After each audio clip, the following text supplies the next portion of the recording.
Why do some cars drift so easily around a corner? Some feel incredibly planted and safe in the rain, and others just completely dominate when the pavement ends. The answer, and this is a big one, often comes down to just one thing. Which wheels are getting the power from the engine? It's a fundamental part of a car's design that completely changes its personality. You could take two cars with the exact same engine, the same horsepower, the same torque, but give one front-wheel drive and the other rear-wheel drive, and you'd swear you were driving two totally different vehicles. It's one of the most important and often overlooked aspects of a car. So, this is a deep dive into car drive types. In this video you'll learn exactly what's going on underneath your car. We're going to cover all the main types of drive systems, and I mean all of them. We'll look at how each one works, breaking down the mechanics in a simple way.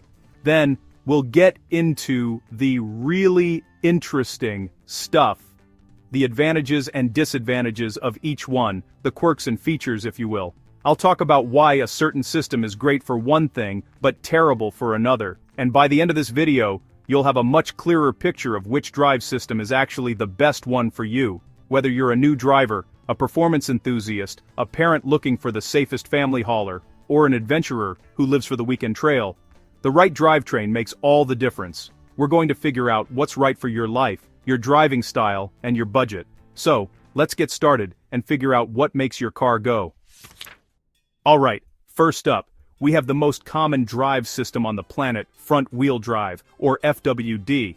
If you're driving a typical modern sedan, hatchback, or small crossover, there is a very, very high chance it's FWD, and the concept is incredibly simple, which is a big part of its appeal. The engine, the transmission, the differential, basically all the important greasy bits that make the car move, are all packaged neatly up front. And as the name implies, the engine's power is sent exclusively to the front wheels. Those front wheels are doing double duty. They're not only steering the car, but they're also pulling it along. This packaging has some huge advantages, which is why automakers love it. By cramming everything together at the front, you eliminate the need for a long drive shaft running to the back of the car. This means the interior cabin can have a completely flat floor, which gives you more legroom and a more spacious feeling inside. A huge plus for compact cars. It also makes the car lighter and cheaper to manufacture, and those savings get passed on to you, the buyer.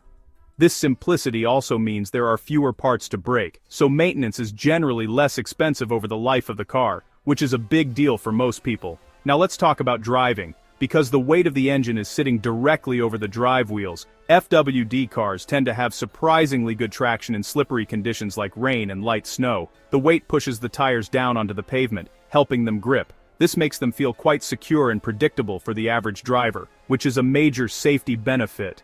And, because they're typically lighter and more mechanically efficient, FWD cars almost always get the best fuel economy. For your daily commute, for city driving, for just getting from A to B reliably and cheaply, FWD is king. But of course there are downsides. The biggest complaint from enthusiasts is something called torque steer. When you accelerate hard, especially in a more powerful FWD car, you can feel the steering wheel tugging to one side, as the front wheels struggle to both steer and put power down. It can be a little unsettling. Also, because the front tires are doing all the work, they wear out faster. And from a performance driving perspective, asking the front wheels to do all the steering and all the accelerating leads to understeer, where you turn the wheel in a corner, but the car wants to push straight ahead. It's just not as balanced or frankly as fun as other layouts. Okay, now we move on to the classic, the enthusiast's favorite, rear-wheel drive, or RWD. This is the traditional layout for cars. For decades, it was just how cars were built. The engine is up front, but it sends its power through a long spinning tube called a drive shaft to the rear axle, which then turns the rear wheels. This means the front wheels are only responsible for steering, and the rear wheels are only responsible for pushing the car forward. This separation of duties is the key to everything that makes RWD special. It's the layout you'll find in almost every true sports car, from a Mazda Miata to a Ferrari, and in most large luxury sedans and pickup trucks. The primary advantage here is driving dynamics and balance. With the heavy engine in the front and the drive axle in the back, you get a much better front-to-rear weight distribution, often close to a perfect 50-50 split. This makes the car feel incredibly balanced and neutral when you're going around a corner. The car feels more willing to turn, more agile, and more responsive to your inputs. There's no torque steer, so acceleration is smooth and straight. And when you accelerate, the weight of the car actually shifts to the rear, pushing the drive wheels down and giving them more grip, which is exactly what you want when you're putting a lot of power down. This is also why RWD cars are so much fun. That push from behind feeling is more engaging, and it allows for some fun driving techniques. When you push a RWD car to its limit in a corner, instead of understeering and plowing forward, it tends to oversteer, the rear end loses traction, and slides out. In the hands of a skilled driver, this is controllable and is the basis for drifting. It's a more dynamic and, for many, a more rewarding driving experience.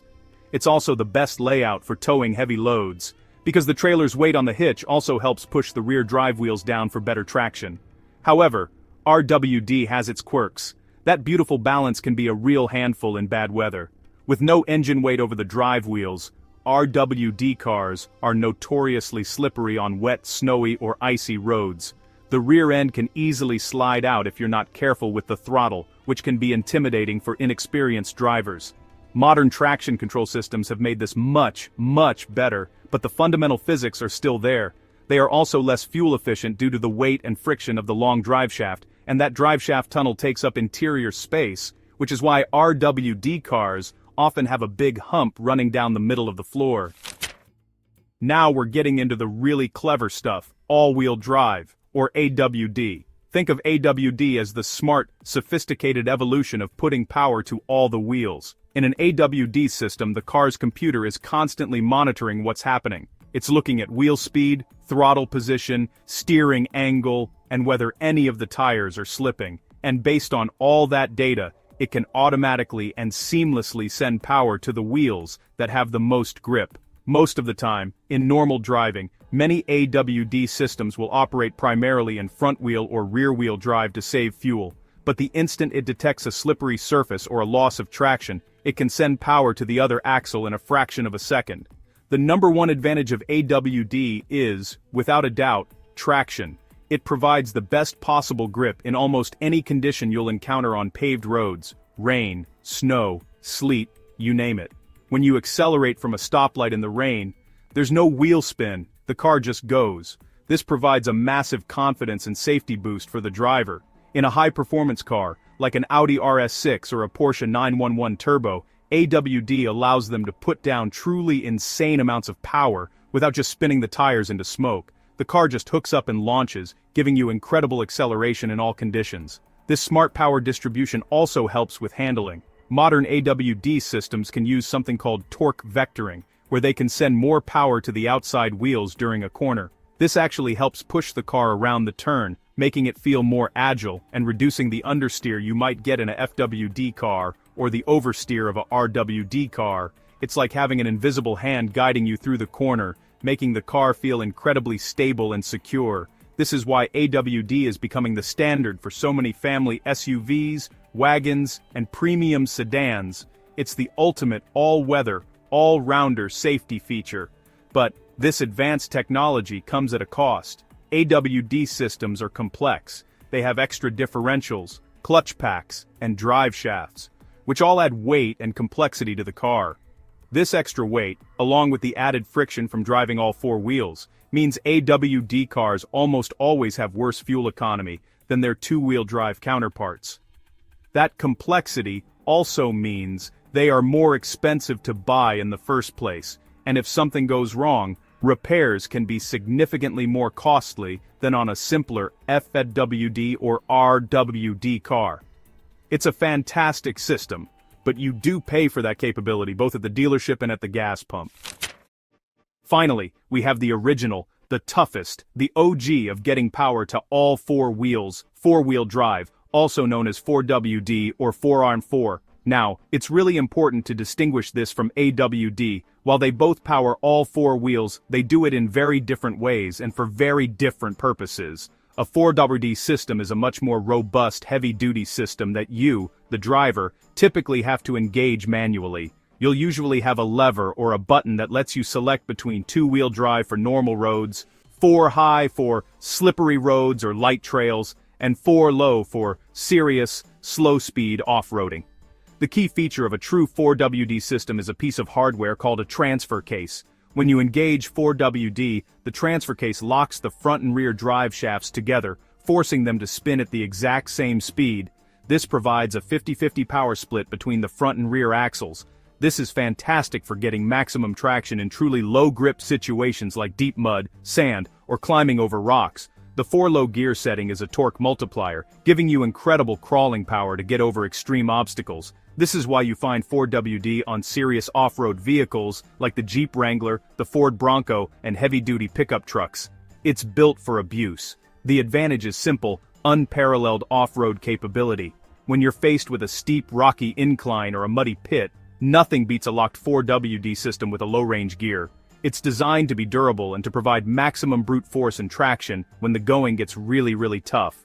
These systems are built with strength in mind, designed to handle the immense stress of off-road driving. If your life or your job involves leaving the pavement behind and heading into the wilderness, 4WD isn't just a feature, it's an absolute necessity. It's the difference between getting there and getting stuck. However, this ruggedness comes with major compromises for daily driving. Because the front and rear axles are locked together, the wheels can't rotate at different speeds, which they need to do when you go around a corner on dry pavement. Using 4WD on a high-traction surface can cause the drivetrain to bind up, making steering difficult and causing jerky, hopping motions, and it can actually damage the components.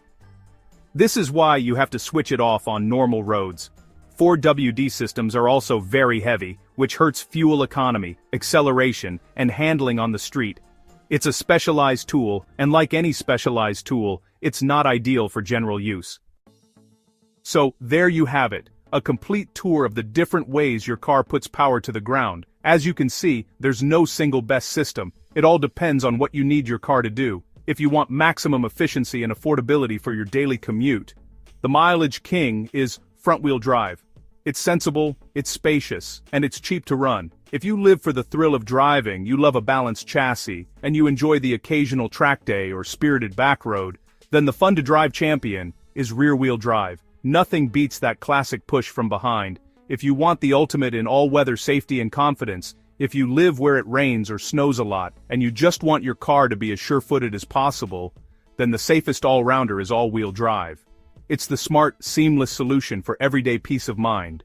And finally, if your adventures take you far off the beaten path, up mountains and through the woods, then you need the brute strength of the off-road beast, four-wheel drive.